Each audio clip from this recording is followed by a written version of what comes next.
G'day Internet and welcome back to another video, and yes, this is going to be a toy one, something that I often threaten to do and very rarely actually manage to make happen. And the main reason for that is, at least where modern toys are concerned, by the time they actually reach Australia and we can get our hot little hands on them, there's already like 1,000,001 reviews out there on YouTube, and so it tends to become a little pointless. But the reasonably new McFarlane DC Multiverse line is a little different. We seem to be able to get our hands on them not long after America. But the hard part with those is that we seem to get very few of them here in Australia. But just yesterday I managed to pick up a few that I want to take a look at. And we have the Arkham Knight Batman.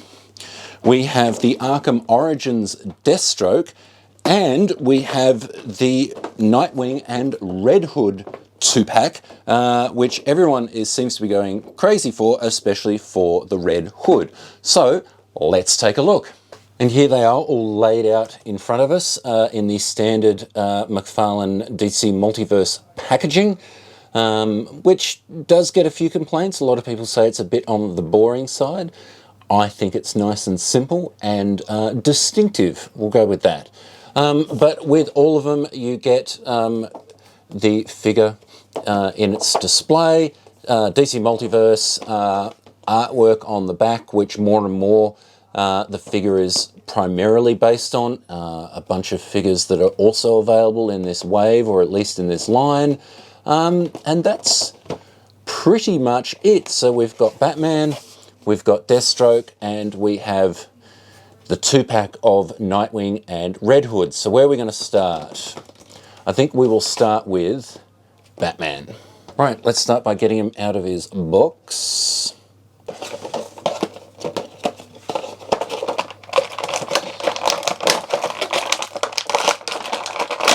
I do really dislike the way toy manufacturers are starting this thing where they poke the cape out through the back. It always makes it a pain to get out. Right, we have our trading card in the back and our pointless stand. Let's take a look at the accessories. We have his gun, we have a Batarang, and we have this.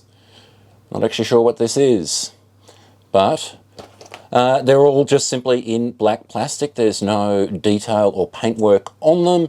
I might fix that with a bit of silver dry brushing at some point, but they serve the purpose, and the Batarang is a nice shape. I quite like that. And here we go with the figure. And he is certainly a well-detailed figure, like all McFarlane's DC line. You can usually not complain too much about the sculpt and the detail. We have a nice collection of grey and black to kind of break it all up, but yet keep it fairly monotone and Batman-ish. Mine seems to constantly want to sit at an angle. Right, no, there's something catching in there right at the centre point. I suspect I'm going to be hitting this guy up, popping him apart, and finding out whatever's catching, because I can feel it catching in there, which is rather annoying because he either stands like that or slightly to that side. Right, if we come in, we've got a very nice head sculpt and good detail on the face. Both the ears are fairly nice and straight, which is nice for modern manufacturing and packaging these days. We've got some nice detail on the gauntlets and kind of a hint of his normal little pokey outy bits, little winglet things. We've got the belt, utility belt, all just cast in gold. There's no real detail in the way of paint or shading, so that might even just get a bit of a black wash. But all in all, he does pose quite well and is quite imposing. The only thing to really note also on mine is mine seems to have a kind of wonky ankle. I'm not sure what's going on with that. oh, hang on a minute, I think it's the ball that's kind of twisted itself. If I can get it to pivot, that's going to need heating up and straightening out, but okay, that's a little less bad. But all in all, it's not too bad. There are a few things I'm not a big fan of. I do like the moulding on the back of the cape. What I don't like is the fact that the reverse of that moulding simply comes through on the other side. And I don't think that looks particularly fantastic. This guy might end up with a cloth goods cape if I can find the time. But other than that, he's not too bad. So let's quickly go through the articulation. Now, I'm only going to go through this once because all the McFarlane figures are fairly similar. And on the others, I'll only point out if there's some issues. With Batman, his head can go up a reasonable amount and down. We have quite a bit of wobble, which is nice, and obviously it can turn at a reasonable rate.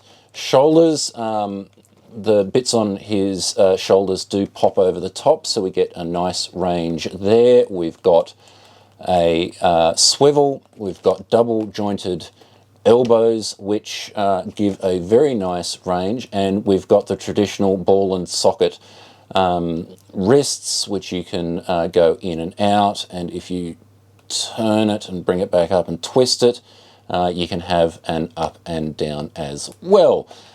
In the center, we don't have our normal McFarlane twin cut for here. It's only at the base. We do get a nice amount of movement, a little bit of crunch forward, and a good amount of crunch back.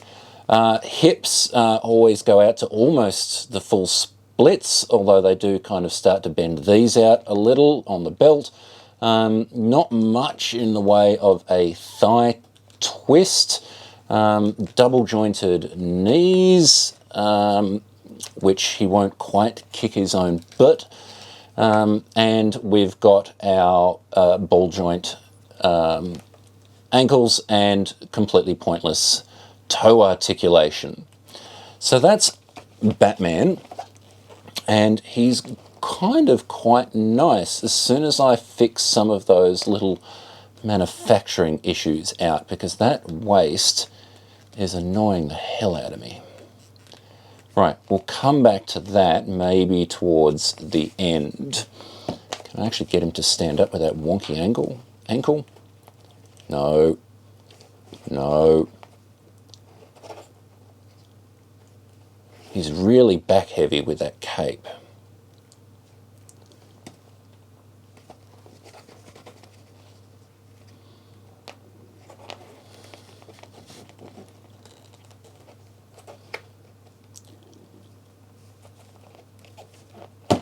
We're going to go with no until I fix that ankle. Next, bring in Deathstroke. And this is a figure I was quite excited to get. That wasn't fun. Let's try and get him straightened out a little. Right, so going by the timer on my camera, that took about 4 minutes just to get him to stand. I hope this isn't an ongoing issue with the next two figures. But here is Deathstroke, again, like all McFarlane figures, as I mentioned a minute ago, very well detailed. I do like the kind of scaly look in his midsection just here. We've got pockets and a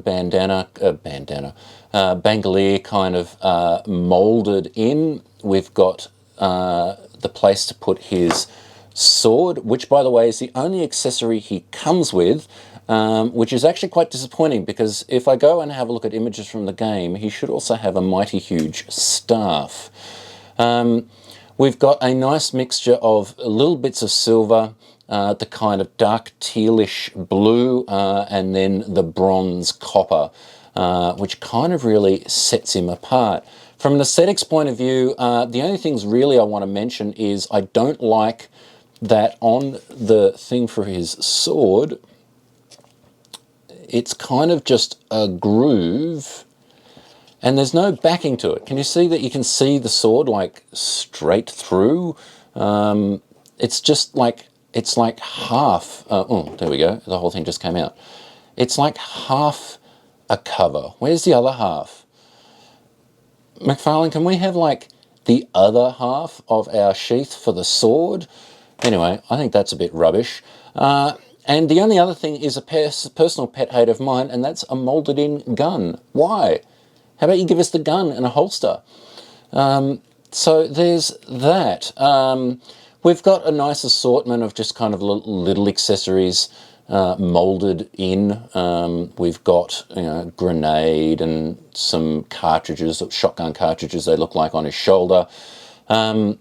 But all in all, he's a good-looking figure. From an articulation point of view, the only thing really to note is that he has very little up. If we have a look, let's see here, let's zoom in. He has very little up. That's as high as it goes. He can look down, but he can't look up, and that's because of the collar and stuff on the back. But he doesn't have very little up. Everything else is exactly the same, double-jointed elbows, ball and swivel wrists and ankles. The only other thing is, the reason it took me so long to get this guy to stand is, like, I keep finding this, and right at the point where you want the ankle to sit to get him to actually stand upright, there's a notch. Right. No, missed it. I want it there. Click. No, gone past it. And that makes this really difficult to stand, and Batman wasn't much better either. But I've been finding that more and more on modern figures. A lot of my Black Series figures are exactly the same, but there is Deathstroke in all his glory. Let's now get to the fun bit of the 2-pack so we can take a look at Red Hood. Just as I kind of unbox this in the background off camera, I do actually really like the background on this bit of cardboard. It's just a shame it's going to get trashed as soon as I try to remove the trading cards and the useless stands. It's a bit of a shame, really.